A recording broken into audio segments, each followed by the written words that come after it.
Hey guys, this is our first movie review. This is the first take. My name is Bac, and this is Jay. We just came back from the cinema after watching Captain America: The Winter Soldier. If you've seen the trailer, you know what it's about. There's someone else, excuse me, out there who is as strong as Steve Rogers, and he's called the Winter Soldier. And you could see, like, from the trailers, we don't want to give away any spoilers, so yeah. That's pretty much it. What the hell? No, but really, our thoughts on the movie. This is a movie review, but we'll try not to spoil anything. What do you think? The story in general moves quite slower than I expected it to be. So some parts are slow, but when the action scenes do happen, then they're pretty much, as you know Captain America makes good fight scenes, with his shield throwing and all that. So very athletic. Yeah, so you don't. Yeah, so I mean, like, the movie was a little slow in the beginning until it kind of picked up. The problem was for me is that you kind of see Captain America fighting too many just normal human, but he doesn't really have any real superpower. He just got enhanced power, So Yep. And when you put someone like the Winter Soldier, who you see in the trailer, the guy that attacks Nick Fury, you know that there's not going to be much superpowers. And when you put that unknown villain together with, what's his name? Chris Evans. Who's supposed to be professionals and you don't even know who the actor is. With Chris Evans, you know that there's going to be a good hand-to-hand combat, but you know that there's not going to be flashy. Yeah, it's kind of like a souped-up Bourne Identity kind of fight scene. Yes, in a way. Yeah, and too many guns. I think that's my problem of the movie. Well, you gotta shoot Captain America. Well, I mean, that's true. You have to shoot Captain America, but to see the Winter Soldiers using guns against Captain America, it's kind of like makes it into feels a little bit ordinary, kind of like action movie. It doesn't feel for me like a superhero movie.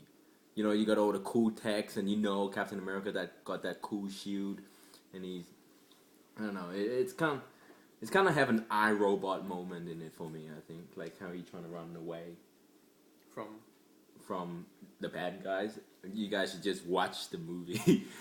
For me, it just feels like there's a scene where Captain America jumped out of the window and landed on the ground. I feel like that kind of feels like iRobot with Will Smith. Well, those type of angles when someone's jumping out of a window appears a lot in movies. iRobot, you remember? That part reminded me of the Bourne series again, because there are scenes where Bourne crashes out of a window and then lands on a rooftop. So Okay. Yeah, iRobot's for me, but overall it was an enjoyable movie, definitely worth the time and the money going to a cinema and watching big screen. But there was a 3D, but yeah, I don't think you would see it. headaches. No, I don't think it's worth seeing it in 3D. I think I would not enjoy it as much in 3D. But each their own. Exactly. Yeah. So, what rating would you give that, Jay? I would give that out of 10. Out of 10. Yeah. It makes it so much easier if it's out of 5. Actually, I'll give it. Out of 5 doesn't matter. I'll give it a 3. Out of 5. Yeah, I'm being a little bit harsh because it's partly because I expected a lot out of this movie. I expected it to be better than the first one. Yes. But turns out, I was wrong. So, what about you? Me, I think I'm gonna go with the same 3. I mean, I think I watched too many movie reviews about the thing, and I got too hyped up because I do like Captain America. I like the idealism that he holds behind him, and the old-fashioned way, which they trying to like portray. There are some funny moments, and watch for Stan Lee. You can never not have Stan Lee in the Marvel movie.